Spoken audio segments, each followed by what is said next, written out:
লক্ষ্মীপুর সদর উপজেলার ৫ নং পার্বতীনগর ইউনিয়নের খিলবাইঠা জিএফইউ স্কুল অ্যান্ড কলেজের প্রাক্তন ছাত্র ফোরামের উদ্যোগে ইফতার ও দোয়া মাহফিল অনুষ্ঠিত হয়েছে।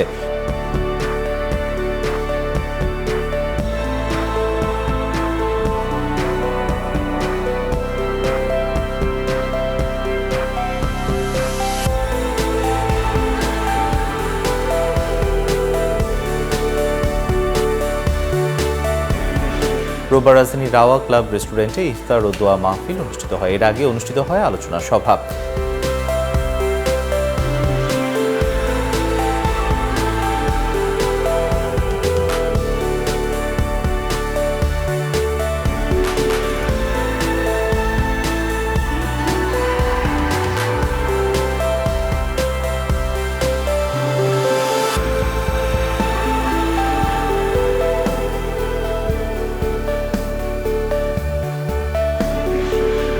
সবাই সবার জন্য দোয়া করবো, আর কোনো কিছুই না, কোনো ভেদ, কোনো বিচ্ছেদ কিছু নিয়ে আমরা আলোচনা করবো না, চিন্তাও করবো না।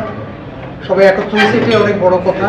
এবং এই যে ২৫ বছরের ঐতিহ্যবাহী একটা প্রতিষ্ঠান আমরা এ পর্যন্ত ধরে রেখেছি, ঝড়ঝাপটা আসবেও, ওগুলি মাথা খাওয়ার কোনো লাভ নেই। চলুক, ইনশাআল্লাহ ফোরাম যেভাবে জীবিত আছে সেভাবে জীবিত থাকবে। আপনারা সবাই ফোরামের জন্য দোয়া করবেন। আর বাকি যারা আছে, আমরা যারা সামনে আগে গেছি বয়সের দিক থেকে, আমাদের জন্য একটু দোয়া করবেন। ফোরামের ভারপ্রাপ্ত সভাপতি এফজালুল করিম চৌধুরীর সভাপতিতে এবং আবুল হাসনাত ফারুকের সঞ্চালনায় সে সময় উপস্থিত ছিলেন হোসেন আহমেদ এফসিএ, অবসরপ্রাপ্ত লেফটেন্যান্ট কর্নেল রুহুল আমিন, ফোরামের সাধারণ সম্পাদক ও মেঘনা ব্যাংক পিএলসি এর সাবেক ব্যবস্থাপনা পরিচালক ও সিইও নুরুল আমিন,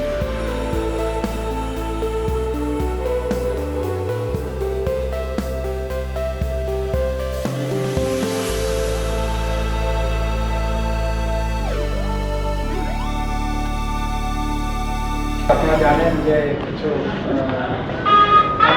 ঘটনার প্রেক্ষিতে কেমন জানি আমাদের একটা সিচুয়েশন হয়ে গেছে, এটা আমি আর ব্যাখ্যা করতে চাই না। আমরা ফোরাম আসি, আমাদের যেভাবে এর আগে ছিল আমরা সেই ফর্মে সেভাবেই আসি। অবসরপ্রাপ্ত ব্রিগেডিয়ার জেনারেল নিজামুদ্দিন, এনএসআই সাবেক অতিরিক্ত পরিচালক শামসুল আমিন,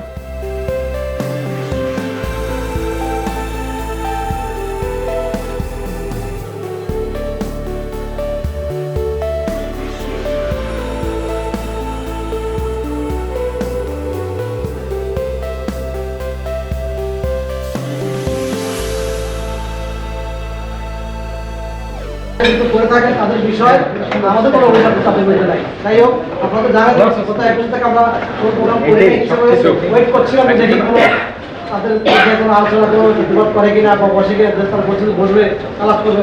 যেহেতু ১ বছর বছরে আলাপ হয় নাই, আমরা আমাদের আগে ধারাবাহিকতায় আবার কাজ শুরু করলাম। পল্লী বিদ্যুতায়ন বোর্ডের নিয়ন্ত্রক মোহাম্মদ হোসেন পাটোয়ারি, সেন্ট্রাল ইন্স্যুরেন্সের ব্যবস্থাপনা পরিচালক ও সিইও বদরুল আমিন, জিটিভির জ্যেষ্ঠ বার্তাকক্ষ সম্পাদক ফরিদুর রহমান ও ইবিসিনার ডিজিএম ইদ্রিস ফারুকী সহ অনেকে।